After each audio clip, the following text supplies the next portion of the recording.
Bienvenidos a Díganos la Verdad, la entrevista con Salvador Vázquez. Buenas noches, qué gusto que nos acompañen. Bienvenidos a Díganos la Verdad. Un saludo para todos los que nos ven a través de la señal abierta de Canal 8, mixdemedio.com y todas nuestras redes sociales. El tema de esta noche, la discusión de la Ley de Reconciliación General y la reapertura del caso Jesuitas. Para hablar de ello hemos invitado al abogado Manuel Escalante del IDUCA. Como siempre, veamos antes el contexto. Bienvenidos. En contexto.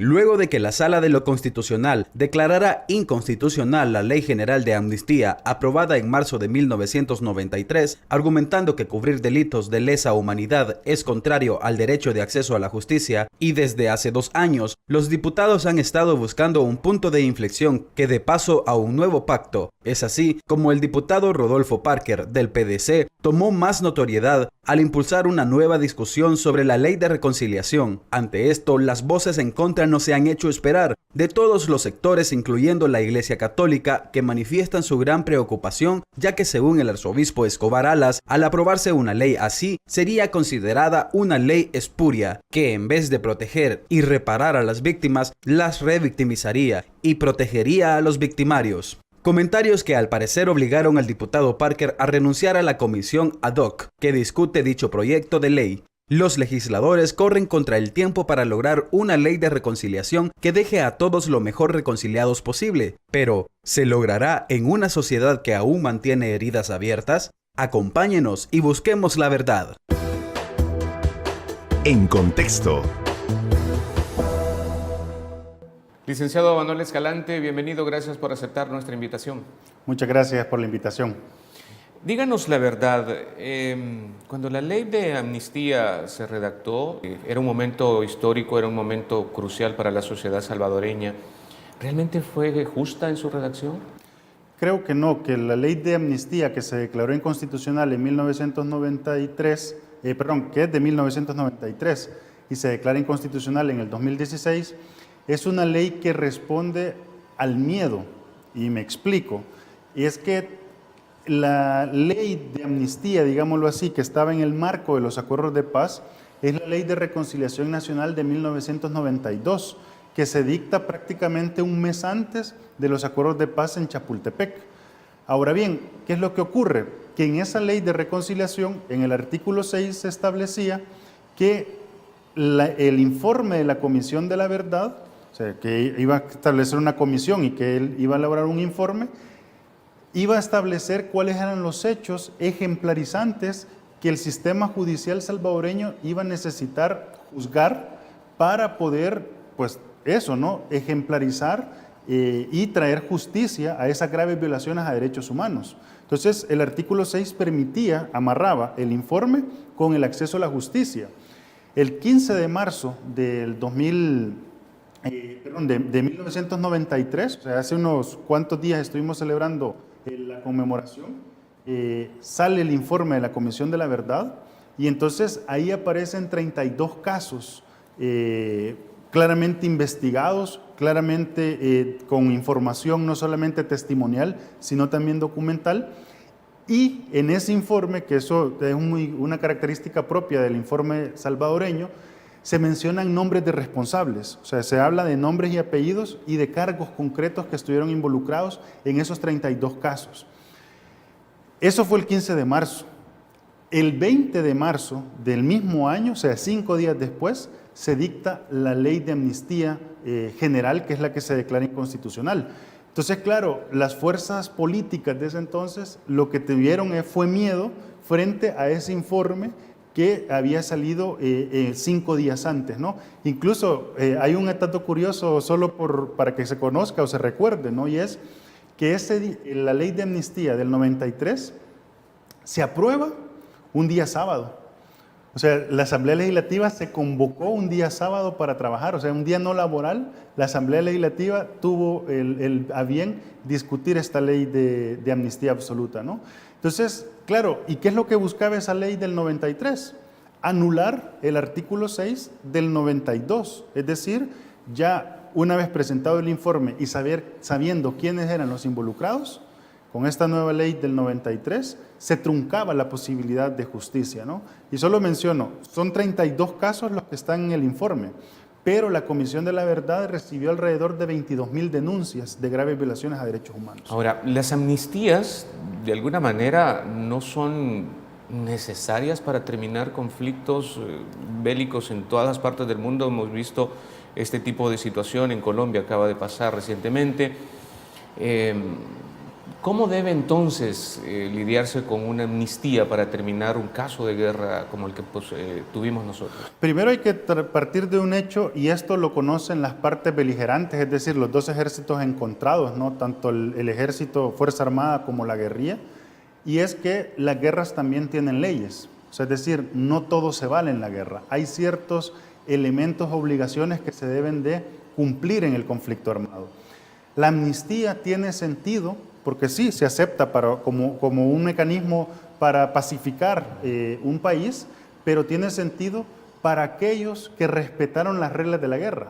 O sea, es decir, aquellos que actuaron dentro del marco que les es permitido, es decir, pueden ser amnistiados, como por ejemplo una acción armada en donde la acción fue entre las dos partes beligerantes, fue un intercambio de disparos, ¿no? Pero dentro del intercambio de disparos murieron personas que lamentablemente estaban en ese lugar.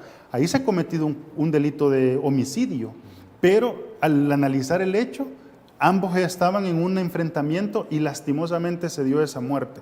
Entonces, ese hecho, podríamos decir, bueno, podría estar dentro de la amnistía, ¿no? Porque fue una acción armada legítima.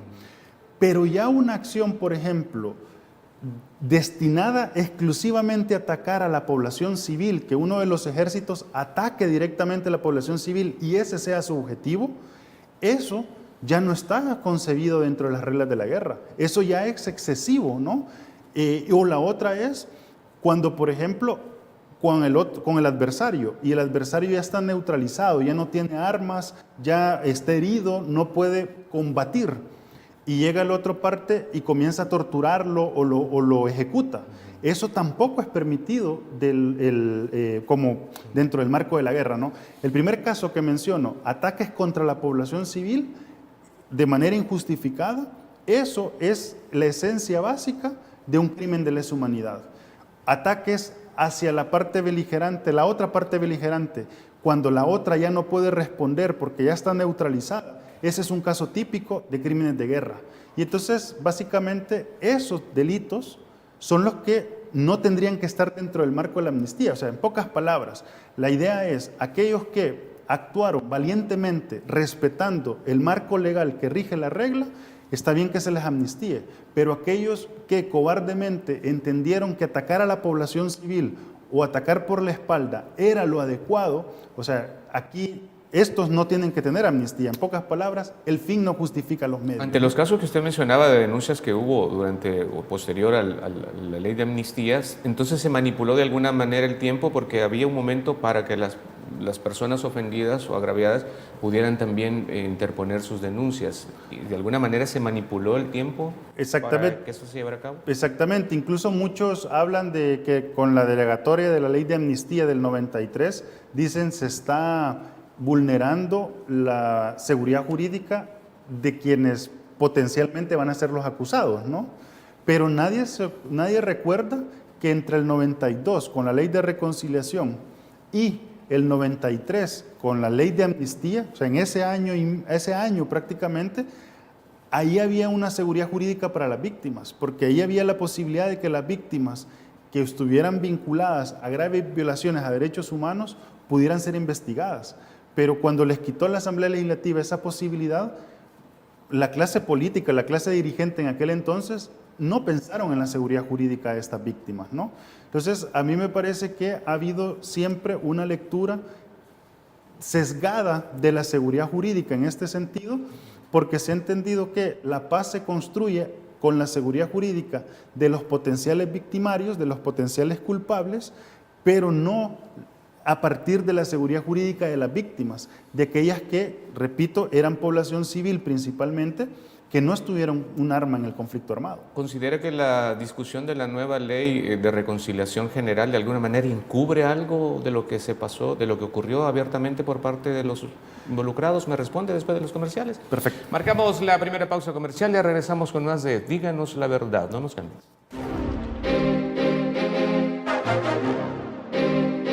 Díganos la verdad. La entrevista.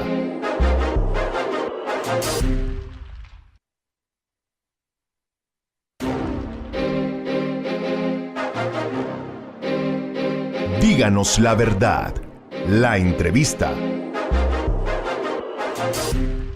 Gracias por continuar en nuestra sintonía, licenciado. Entonces, ¿se acepta de alguna manera que la discusión de la nueva ley de reconciliación de alguna manera encubre y castiga levemente los delitos de lesa humanidad? Sí, y aquí creo que el truco, digámoslo así, se encuentra en lo siguiente, y es que es verdad que la ley de esta nueva propuesta de ley de reconciliación, en sus artículos 2 al 5 prácticamente, digamos, permitiría iniciar los juicios en contra de las graves violaciones a derechos humanos.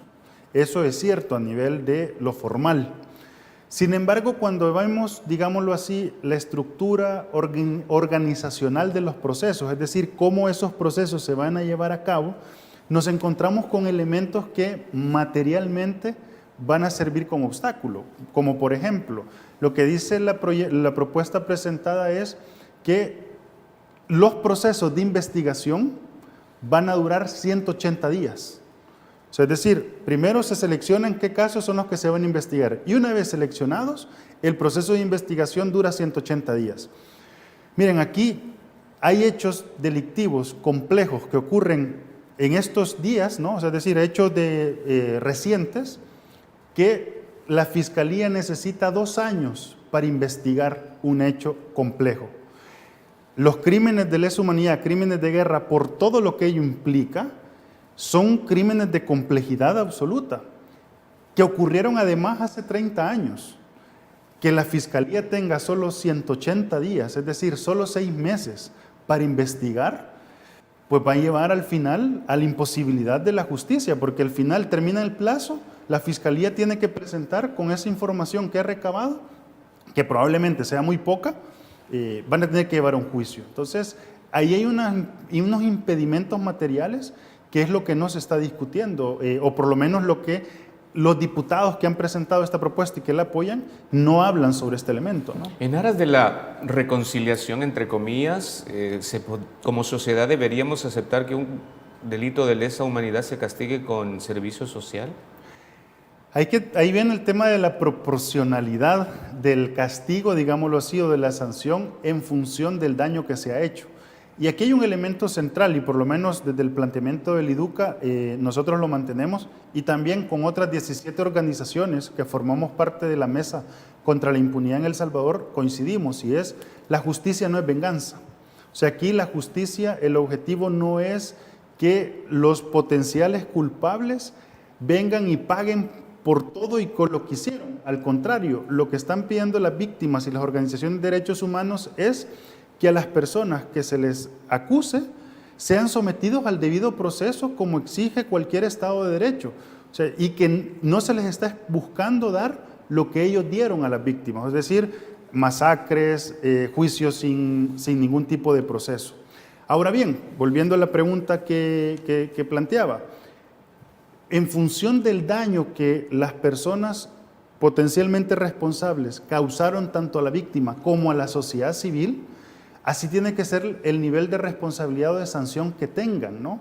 O sea, es decir, matar niños, como ocurrió en el Mozote, tiene que tener una sanción que sea equivalente a esa acción, ¿no? Completamente, porque un niño recién nacido no fue combatiente, no podía ser combatiente, ¿no?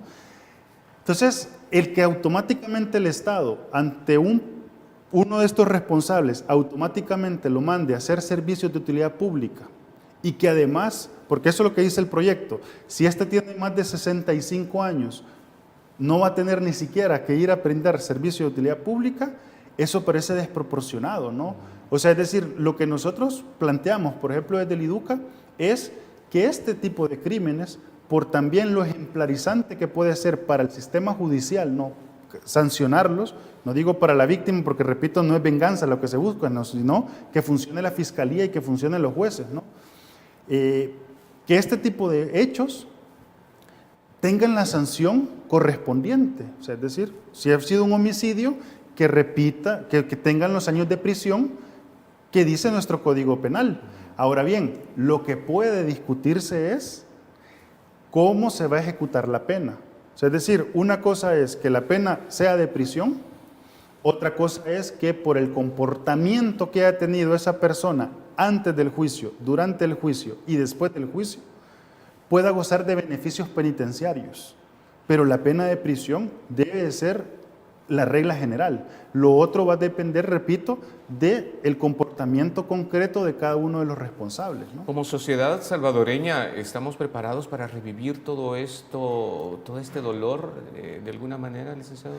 Yo creo que aquí hay que partir de un elemento, y es que para las víctimas, aquí tanto las víctimas de hechos del pasado como víctimas del hecho del presente, continúan siendo víctimas, es decir, no son víctimas del pasado. Pero como sociedad estamos un poco, no sé, es la percepción, sí se escucha del tema, pero como sociedad en general ¿no deberíamos estar más indignados?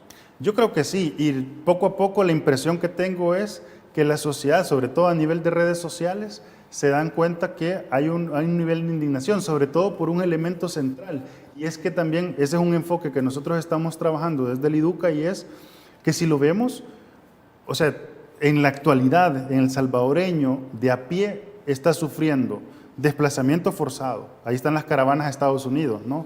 Está sufriendo desapariciones forzadas, torturas, ejecuciones extrajudiciales, detenciones ilegales. O sea, es decir, estamos replicando los mismos hechos de violencia que ocurrieron en el conflicto armado. Son distintos actores, pero la muerte, por ejemplo, de una niña, el asesinato de una mujer, el asesinato de ancianos, indigna y pedimos justicia en El Salvador. Esto que estoy mencionando es lo que pasó en el caso Jesuitas.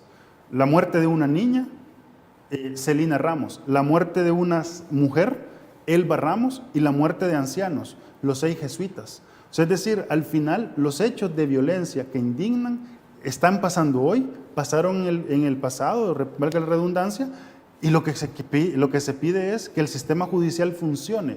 Si funciona con los poderosos del pasado, la esperanza es que funcione con los poderosos del presente, ¿no? ¿Considera o coincide de alguna manera con aquellos que mencionan de que no hubo una reconciliación justamente terminando la guerra? ¿Como sociedad no nos reconciliamos realmente? Yo creo que los acuerdos de paz para mí fueron unos acuerdos político-militares entre las partes beligerantes, y si podemos ver esas imágenes de los acuerdos de Chapultepec, ¿verdad? Firmando la comandancia del FMLN con el equipo negociadores de la Fuerza Armada y del gobierno, y el hecho fue trascendental porque se acallaron los fusiles.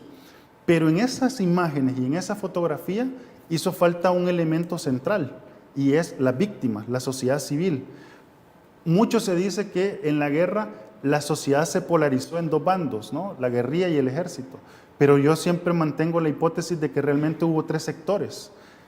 La guerrilla, el ejército, que eran los que estaban enfrentados en armas, pero había un grupo de población civil que no tenía armas, ni que pertenecía ni a uno ni a otro bando.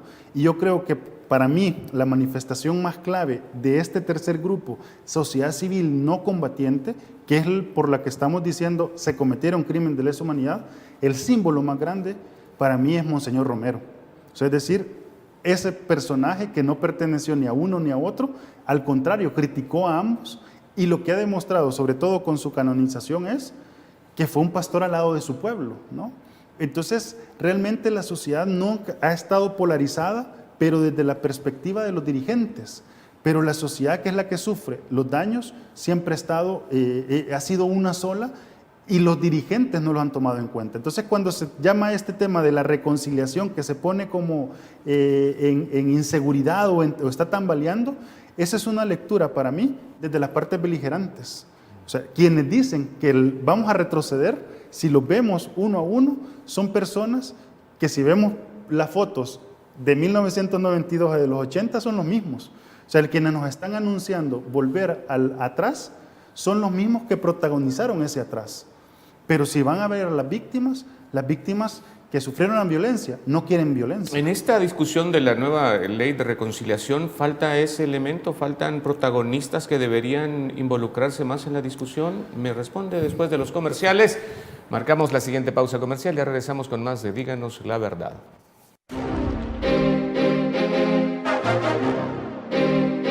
Díganos la verdad.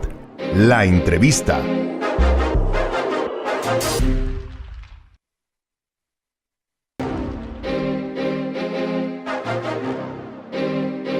Díganos la verdad. La entrevista. Gracias por continuar en nuestra sintonía. Licenciado Escalante, nos habíamos quedado en que en esta discusión, en este nuevo escenario que se da de la discusión de la Ley de Reconciliación General, necesariamente tiene que ser abordada políticamente, judicialmente, pero faltan protagonistas que se deberían de sentar a la mesa también. Sí, faltan protagonistas y estos protagonistas no solo lo son por hechos históricos, como digo, esta población civil que sufrió los hechos de violencia, ¿no?, sino también tienen un protagonismo, digámoslo, constitucional. Y es que la sentencia del 2016 lo que trae a cuenta es básicamente una idea central, y así por lo menos lo defino, y es que la paz y la reconciliación solo se logra a través de la justicia, pero una justicia que implique que funcione el sistema judicial para construir la verdad, una verdad estatal, pero al mismo tiempo para reparar a las víctimas, ¿no?, que sufrieron esos daños. Y entonces, dentro de ese esquema, dos elementos centrales que hay que traer a cuenta es justicia y víctimas, ¿no?, para el objetivo de construir verdad y reparación. ¿A eso se refiere cuando dice reparar? ¿O en qué forma se debería reparar a las víctimas? Existen distintos mecanismos. Por ejemplo, hay mecanismos de reparación individual que puede ser, por ejemplo, someterles a terapias médicas, terapias psicológicas o terapias de cualquier otra naturaleza, ¿no? Es decir, y no solamente a ellos, sino a su grupo familiar, porque al final se vieron dañados todos los miembros de la familia. También hay otros tipos de reparaciones materiales, ¿no? Como por ejemplo, hay personas que perdieron completamente su casa. Entonces, a estos hay que repararle por ese daño, ¿no?, que sufrieron. O otro tipo de reparaciones que son colectivas, que tienen enfoques de desarrollo local. Hay comunidades enteras que desaparecieron y entonces hay que reparar para que estas personas puedan sobresalir, ¿no? Pueden llevar adelante su plan de vida. Pero bueno, con el tema yo quería traer a cuenta lo que tú preguntabas al inicio, y es el tema de que faltan protagonistas. O sea, es decir, por ejemplo, el proyecto de ley que se ha presentado, el artículo 1, desde nuestro punto de vista, debería haber tomado en cuenta justamente esto, justicia y víctimas. Pero nos preocupa que el artículo 1 lo que hable es de la amnistía, ¿no?, y vuelve a utilizar los mismos términos que la ley anterior. Entonces ya ahí hay un enfoque evidentemente de no querer cumplir a cabalidad la sentencia. Y el segundo elemento que yo echo de menos sobre el funcionamiento de la comisión ad hoc es que la comisión ad hoc nunca estableció un plan de trabajo de cuáles iban a ser las etapas, cuáles iban a ser las metodologías y cómo las víctimas y las organizaciones de derechos humanos, y aquí todas las víctimas de cualquiera víctima haya sido cualquier bando, o sea, es decir, aquí estamos hablando de víctimas en general, lo mismo con organizaciones defensoras de derechos humanos, no importa el enfoque, son derechos humanos, pero tener etapas claras de qué es lo que se busca y cómo se va a participar. Lo que ha tenido la comisión son reuniones, pero nunca ha habido como una calendarización de cómo lo quiere trabajar y quiénes van a participar en qué momento. ¿Y por qué es importante una calendarización? Porque la Asamblea tiene hasta el 19 de julio para dictar esta ley. Entonces, no es en abstracto que tiene que discutir, sino que tiene que dar un producto concreto en una fecha concreta. Ahora, el pronunciamiento de la Iglesia ha sido definitivo. Lo que el arzobispo de San Salvador ha mencionado es como la voz más fuerte que se ha escuchado hasta el momento. Yo creo que sí, yo creo que la voz de él, digámoslo así, no ha sido la única, porque hay que mencionarlo, ¿no? Las organizaciones, como mencionaba, de la Mesa contra la Impunidad, que somos 17 organizaciones, no solo de derechos humanos, sino también comités de víctimas, pues nos posicionamos desde el inicio, sobre todo porque la comisión ad hoc, nosotros no solo cuestionamos el producto que sacaron, sino que también cuestionamos la composición concreta de esa comisión. Ahí hay 4 personas dentro de la comisión, 4 diputados que potencialmente se pueden ver beneficiados por la ley que aprueben. El reglamento interno de la Asamblea Legislativa dice que cuando un diputado va a estar participando en un proyecto de ley del que se pueda ver beneficiado o personas cercanas a él se pueden ver beneficiados, tiene una prohibición ética y por lo tanto debe retirarse de la discusión y la votación de esa ley. Lo mismo dice la ley del Tribunal de Ética Gubernamental, o sea, ahí hay un conflicto ético, pero a pesar de eso hay 4 personas, 2 de ellas incluso mencionadas en el informe de la Comisión de la Verdad, que por cierto es el diputado Parker y el diputado Almendaris, y otros 2 que fueron comandantes de los ejércitos que probablemente cometieron crímenes de lesa humanidad, que es el diputado Vargas y la diputada Nidia Díaz. Ellos 4 manifiestan un conflicto de interés. La mesa desde un inicio hemos utilizado vías institucionales para cuestionarlo. Ahora, ellos saben esto, conocen esto precisamente y obviamente, pero ¿por qué entonces su participación, esto levanta sospechas? Para nosotros levanta sospechas, porque por un lado, las víctimas, repito, no tienen una participación clara en este proceso y al mismo tiempo hay personas que potencialmente, probablemente, son parte de los victimarios y que podrían verse beneficiados en esto. Entonces, ¿por qué unos los excluyen y por qué otros sí están presentes? Eso es lo que a nosotros como mesa nos llama mucho la atención y nos cuestiona, ¿no? Y nosotros ya pusimos al tanto de esta situación a la Junta Directiva de la Asamblea Legislativa, le hemos hecho llegar nuestras denuncias por escrito y también al Tribunal de Ética Gubernamental le hemos hecho saber de esta situación. Esperamos que la institucionalidad funcione, ¿no? Porque esto es, aunque es otro caso, ¿no? Es otro hecho, pero creo que es importante poner esto comparativo. O sea, este es como que a un conjunto de individuos que potencialmente están vinculados a corrupción, les dijeran que ellos regulen y creen las leyes para combatir la corrupción. Esto creo que por sentido común no lo aceptaríamos. Pues eso es lo que está ocurriendo, o sea, ese conflicto de interés está ocurriendo en la comisión. ¿Cómo interpreta la renuncia del diputado Parker de la comisión ad hoc? Interpreto que es una muy buena señal, o sea, es decir, al final está de una manera tácita, ¿no? Reconociendo que no está habilitado, digamos, para este tema. Puede estar habilitado para otras discusiones de otro tema en la Asamblea Legislativa, porque sin duda tendrá su experiencia, ¿no? Tantos años en la Asamblea, tiene enorme experiencia, además que es abogado, pero creo que esto está reconociendo de alguna u otra manera que su producto no responde a las expectativas de las víctimas, no responde tampoco a los estándares de derechos humanos, porque también a esto, otra voz que se pronunció fue la alta comisionada de derechos humanos de Naciones Unidas, ¿no? Michelle Bachelet.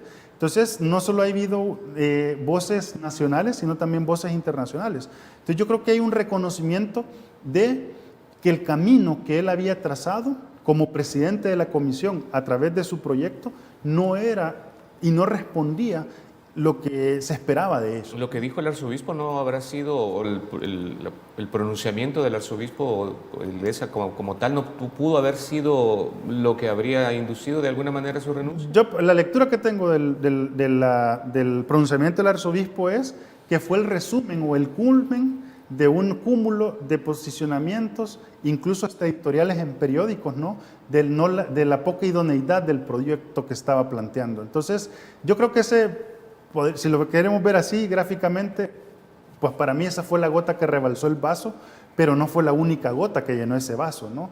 Entonces, en ese sentido, pues el diputado creo que actuó de manera correcta, aunque al leer su carta habla más de las críticas que se le hicieron, ¿no? Pero, como digo, no es tanto a las críticas directamente a él, sino a su situación particular, ¿no? En esa temática concreta, y luego también el producto que planteó que no responde a estándares de derechos humanos. Ahora, en ese sentido, ¿deberíamos como sociedad hacer un poco de más presión de alguna manera? Yo creo que sí, o sea, es decir, porque no solo es la temática en concreta del conflicto armado, sino, y aquí quiero rescatar esto, el conflicto de interés que hay de trasfondo, ¿no? O sea, es decir, nuestros diputados están decidiendo sobre asuntos que claramente les pueden beneficiar a ellos. Y entonces nosotros como ciudadanía realmente les vamos a permitir eso, o sea, es decir, y eso que nos estamos dando cuenta en este tema. ¿Y cuántos otros temas no habrán diputados que están sentados ahí poniendo su cuchara sobre asuntos que al final en su vida privada les está beneficiando? O sea, yo creo que hay que ver esto también no solo en el tema concreto, sino en cómo está funcionando nuestra Asamblea Legislativa. Y justamente en el tema de qué dice la gente, cuando regresemos a Díganos la Verdad, incluiremos su opinión sobre qué opinan del proyecto de ley de reconciliación general. Ya regresamos.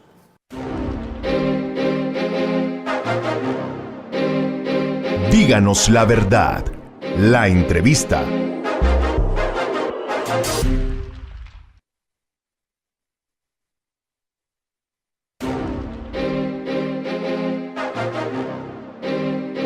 Díganos la verdad. La entrevista. Gracias por continuar en nuestra sintonía. En Díganos la Verdad le preguntamos a la gente qué piensa sobre la ley de amnistía y reconciliación general, y esto fue lo que nos dijeron. Lo que dice la gente. ¿Qué piensa respecto a esto? Pues si alguien cometió un crimen, que lo tiene que pagar, ¿verdad? Nadie debería ser impune ante la ley. Entonces, ojalá se apruebe eso. Fíjese que en esa nueva ley no es bueno que la aprueben, porque el pasado es pasado. Y en aquel tiempo, acuérdese que las personas que estuvieron frente a esa guerra, no tienen, ellos caminaban a base de una orden, ¿me entiende? Entonces no pueden castigar a alguien por el pasado, porque lo que pasó, pasó, y hay que seguir adelante, construyendo un nuevo país, nuevas cosas, salir adelante. No se puede, porque no es correcto. Que se apruebe esa ley, ¿verdad? Y las personas que cometieron esos delitos que sean castigados. Yo estoy de acuerdo, ¿verdad?, con esa ley. Estoy de acuerdo que la aprueben para que paguen todo lo que han hecho y no queden impunes, ¿verdad? Por las familias de que quedaron sufriendo y ellos ganan de su vida. Entonces estoy de acuerdo que la aprueben. Pues para mí que se haga la justicia, pues, o sea, lo más justo posible, ¿va? Eso. Que eso ya no, esa herida ya se cerró y yo creo que sería inaudito que lo volvieran a reabrir, porque la verdad es que los que juzgaron en ese tiempo ya fueron condenados, unos están retirados, otros están exiliados y la verdad es que no es conveniente para el país. Lo que dice la gente. Licenciado Escalante, es difícil conciliar una opinión como esta. ¿Coincide usted en que ya no hay que seguir persiguiendo delitos de guerra? Yo creo que sí, y es decir, sí es necesario hacer la persecución dentro del Estado de Derecho, ¿no?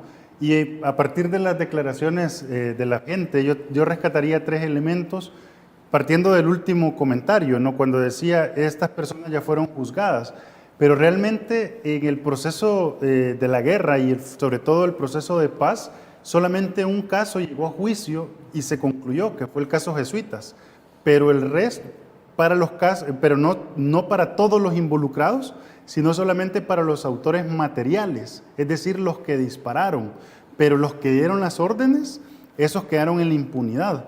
Y ahí rescato el segundo, creo que si no me equivoco, fue la segunda intervención, que hablaba pero es que esas personas obedecieron órdenes, ¿no?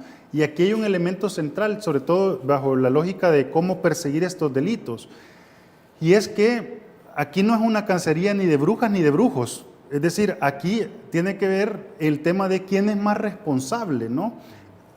los ejércitos que actuaron en el conflicto armado lo hicieron bajo una dinámica de aparatos organizados de poder, donde unos tomaban la decisión y otros ejecutaban esa decisión.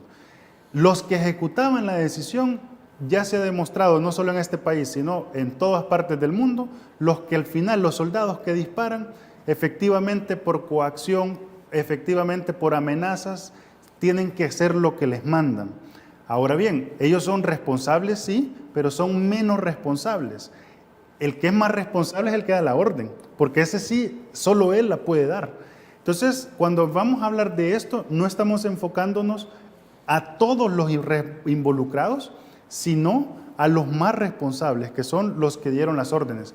Y en esta dinámica rescato las otras intervenciones que decían el tema de que esto no quede en impunidad, que esto realmente se alcance la justicia por un elemento central, y es que, volviendo a este punto, la impunidad que nosotros estamos pidiendo que se combata es la impunidad de los poderosos, la impunidad de los que tomaron las decisiones, no la impunidad de los soldados rasos, sino la impunidad, es decir, el involucramiento de los soldados rasos, sino la impunidad de los que dan las órdenes.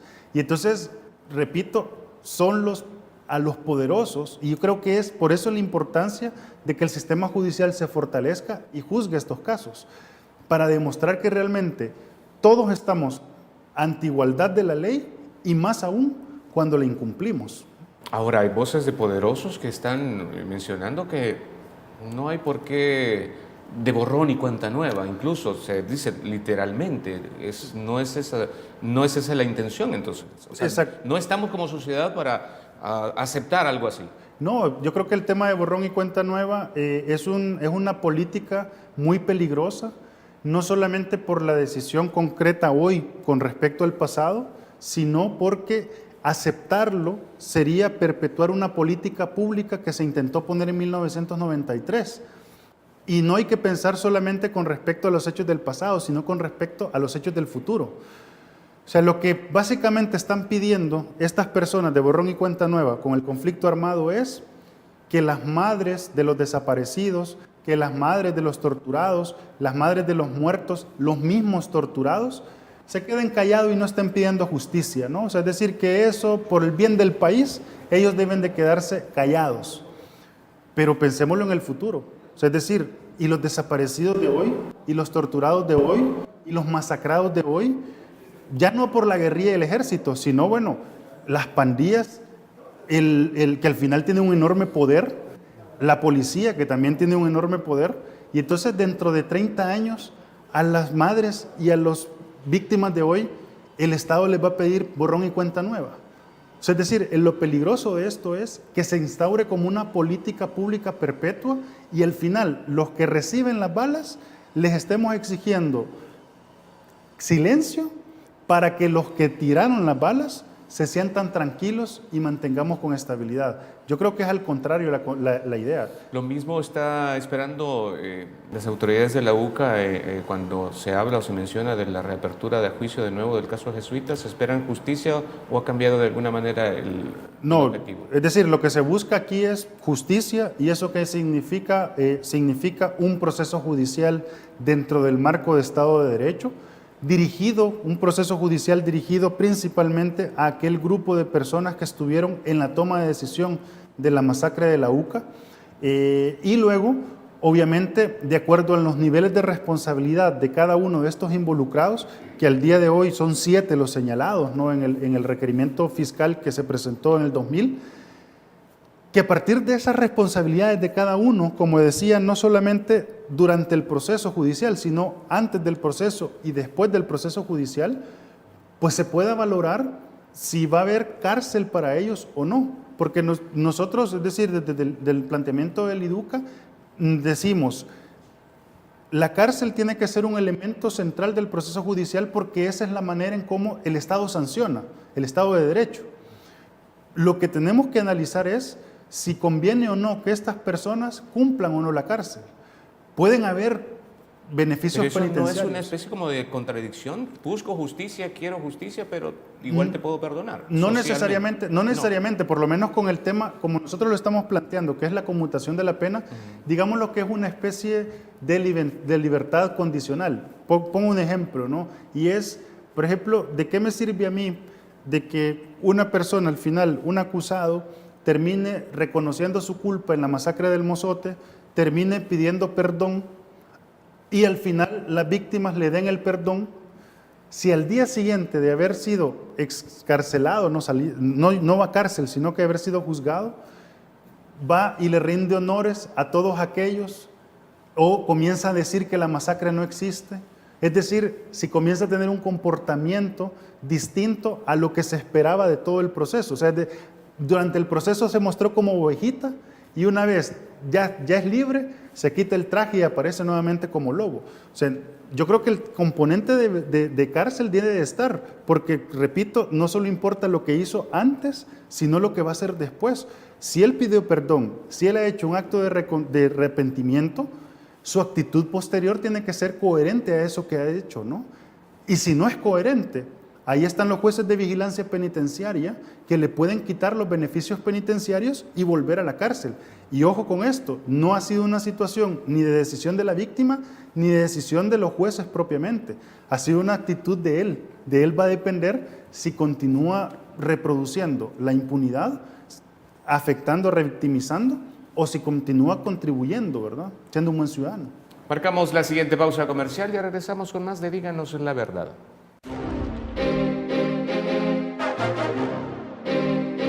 Díganos la verdad.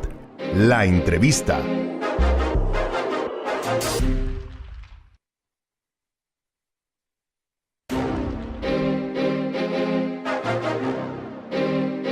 Díganos la verdad. La entrevista. En Díganos la Verdad es momento para... Conclusiones. Licenciado Escalante, ¿ustedes esperarían que, así como el diputado Parker renunció por las razones que haya sido, los demás involucrados en la comisión ad hoc que están con vínculo o con afectados por sus intereses renunciarían también? Creo que sí, creo que es la vía que esperaríamos, y no solamente por el conflicto de intereses, que con eso sería suficiente, ¿no? Sino también por su comportamiento, porque aquí hay que tomar en cuenta que el diputado Parker renuncia por la propuesta que presenta, pero desde la sentencia han pasado casi 3 años y nadie había presentado una propuesta. Entonces, estos deberían de renunciar por las propuestas que no han presentado. O sea, es decir, si el otro actuó, pero actuó fuera de los marcos constitucionales y de derechos humanos, estos se han mantenido en pasividad, además de un conflicto de interés. Entonces, por esos dos elementos, creo que la vía correcta es que ellos deberían de renunciar. Ahora, la comisión está corriendo contra el tiempo. Descríbanos qué va a pasar cuando el tiempo, el plazo que la sala estipuló cumpla y no se llegue a nada, si es que no se logra. El plazo que estableció la sala de lo constitucional anterior, porque como ha habido un cambio de sala, ¿no?, es el 19 de julio, debe de la Asamblea Legislativa ya haber aprobado el proyecto, o sea, no haber presentado una propuesta, sino haberla aprobado. Llegado ese plazo, si la Asamblea no cumple, obviamente habría un incumplimiento de sentencia, y en ese sentido, la Sala de lo Constitucional, la vía que podría implementar es, y que nosotros esperaríamos que lo hiciera, es remitir el expediente o el incumplimiento, porque estaríamos frente a un desacato, el incumplimiento de una orden judicial, a la Fiscalía General de la República, y esperar que la Fiscalía inicie los procesos judiciales correspondientes en contra de los diputados, ¿no? Hay que tomar en cuenta que el tema de antejuicio, porque los diputados también tienen fuero, pero el tema de antejuicio ya se demostró que cuando se quiere se puede. Ya se le quitó al magistrado de la Cámara de segundo grado el fuero. Entonces, en caso de incumplimiento y en caso de cometerse ese delito, esperaríamos también que la Asamblea le quitara el fuero a estos diputados y se hiciera los procedimientos correspondientes por la pasividad y el incumplimiento, ¿no? Redactado tal cual está el proyecto de ley, habría que hacerle algunas modificaciones tomando en cuenta todo lo que hemos aportado en esta discusión. Exactamente, o sea, es decir, ese proyecto de ley, y vale decir que en la mesa contra la impunidad y particularmente el IDUCA, estamos trabajando básicamente en 2 líneas. Por un lado, para traer a la cuenta a la comisión, porque la comisión ya dijo que reconoce eso como un documento de trabajo, pero ese es un elemento central. Diputado Parker sale, pero no retira su propuesta. Ahí está la propuesta. Nosotros estamos haciendo un análisis técnico sobre la propuesta para que entiendan cuáles son las debilidades que tiene esa propuesta. Pero por otro lado, estamos trabajando en una propuesta, porque como dicen que no somos propositivos, ¿no? Bueno, ya que ellos necesitan que se les marque el camino, dentro de los estándares de víctimas y de los estándares de derechos humanos, también estamos trabajando en un proyecto de ley y esperaríamos que no solo sea el único, sino que también la comisión, por su mandato, esté trabajando en uno también. De ser aprobados estas modificaciones en espíritu, ¿qué buscan realmente? Lo que se busca, como decía, es que la justicia transicional en el país se instaure como debió haberse instaurado en su tiempo, y es básicamente que exista una verdadera verdad, valga la redundancia, en el marco de un proceso de justicia con el objetivo de identificar y responsabilizar quiénes son los responsables, valga la redundancia, pero también reparar a las víctimas.